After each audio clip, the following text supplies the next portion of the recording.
forget the term vacation, at least when it's used in this escapatory context, out of your brain.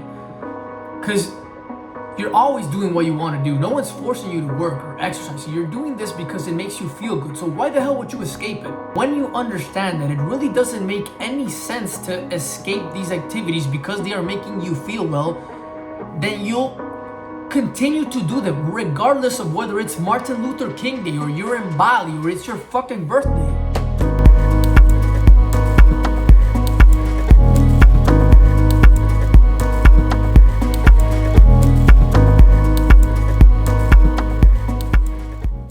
If you go on vacation and you find that everything that you do is different than what you do on a regular basis, then what does that tell you about your life? And if you go on vacation and you find that a lot of the things that you end up doing are the same things that you do regularly, then what does that tell you about your life? Well, vacations are special because they allow us to do what we want with our time, right? I'm on vacation, so I can do what I want. So if you're in this position where you have the ability to do what you want to do, and you find that everything that you do is not what you usually do, then what you usually do is not what you want to be doing. So by definition, your life must suck. Whereas if you find that on vacation, you're still doing the things that you normally do, like exercising, reading, working a little, then it means that you want to be doing these things because you're in a position where you have the ability to do what you want. So if I had to bet, your life is way more enjoyable than the guy who seems to have two separate lives. And this separation of vacation and not vacation, of weekends and weekdays, is exactly what's making this type of person feel discontent with his everyday life, is because he's inevitably creating periods of suffering when he's not on vacation, and periods of super highs when he is on vacation. So what he gets is this unproportionate ratio of happiness, where it's like he's happy with 10% of his time, and then he's like suffering for the other 90% of his time. And that's what seems more common. If you place so much importance on vacations, if you're always longing for the next trip, for the weekend, then it must be because you're trying to free yourself from something. What is it that is causing you so much suffering? What are you always trying to escape from? Your daily life, I'm assuming? Because if it is, then just realize that even if you somehow get to a financial position where you have the ability to now do whatever it is that you want to do with your time, to explore, eat, drink, and do whatever it is that you do on vacations, then know that you'll just grow bored and miserable and purposeless within like 2 weeks. And you know this. We all know this. We all know that there's no such thing as an eternal vacation. We all know that sooner or later the pleasure will just fade and it'll be short-lived. So it's not about trying to make your life become this vacation. It's actually about making your vacations be more like your regular life by slowly recognizing the fact that the reason that we do the things that we do on our routine, like exercising, eating clean, working, is because they fulfill a purpose and they generate a positive outcome that makes us feel good. So why wouldn't you continue to do them while on vacation? In fact, the term vacation is for poor people. Because when you go, I'm going on vacation, bro, all excited and shit, it's being unconsciously used in this escapatory context to express that we finally get to do what we want, that we finally get to eat what we want, that we finally get to feel how we want.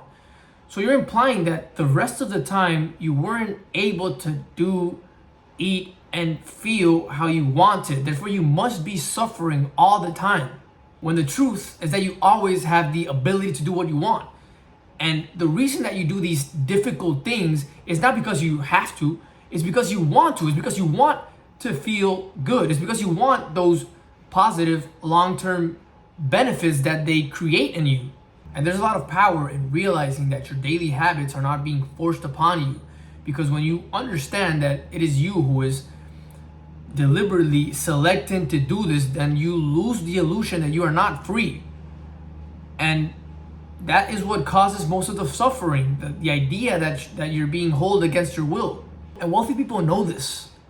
They understand that vacation or not, exercising will still make them feel well. So they won't deviate too much from protocol because they've learned how to enjoy the protocol, the routine. Whereas unwealthy people see vacations as a way to escape the reality.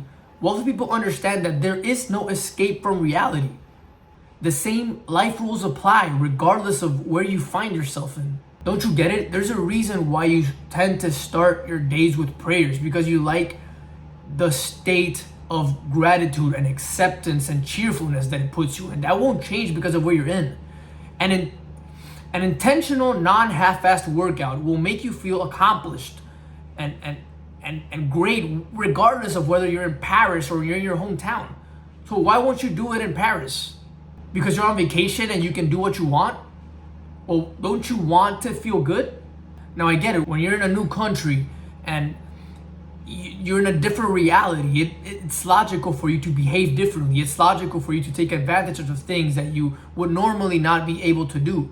If you're in Seoul, chances are that maybe it's your first and last time. So it makes sense to have soju for dinner and noodles for breakfast. And it makes sense to skip work that day to go sightseeing. I'm not saying that you shouldn't get excited for visiting a new country and that you shouldn't take advantage of the fact.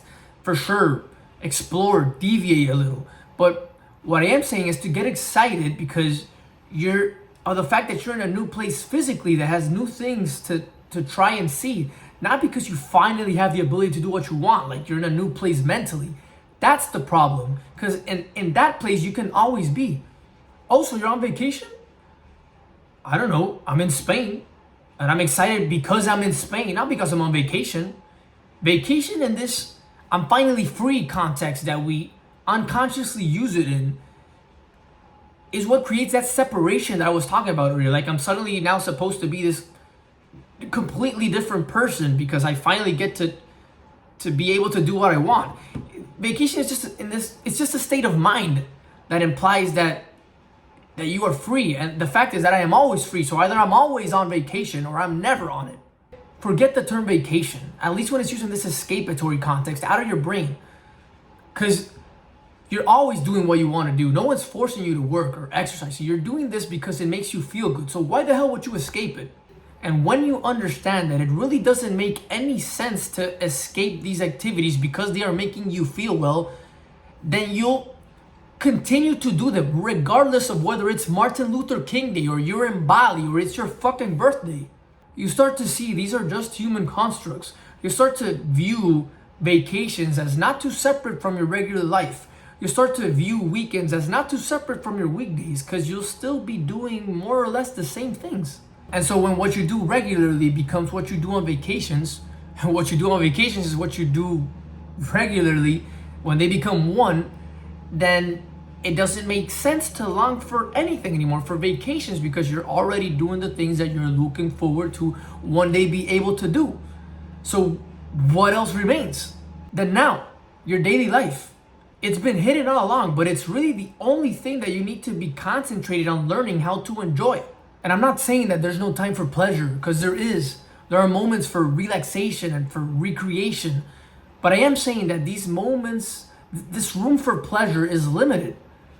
And the minute that you start to abuse it because you're on vacation, kind of like if this is a hall pass where suddenly life rules don't apply, you start to create anxiety within yourself because you're behaving in ways that you know that you shouldn't for too long. You start to build conscious debt, which is literally that debt that you need to repay in the future in the form of intense emotional downs whenever you return from your vacation. Haven't you ever been there before? Plus, isn't it just empowering? Like the fact that you have the ability to keep yourself in check, the fact that you can still be operating and move the needle forward no matter the fucking zip code that you find yourself in. The fact that you are mostly one everywhere you go. The key has always been in learning how to enjoy your everyday activities and in accepting the role that they play versus the out of the ordinary activities. They're not separated and you can't have one without the other. They're both part of this same big thing that never ends. And unfortunately, life has decided for us that it's unbalanced. We have to work more than we can play. And we will accept it because it is what it is. Thank you guys. I'll see you in the next one. Peace.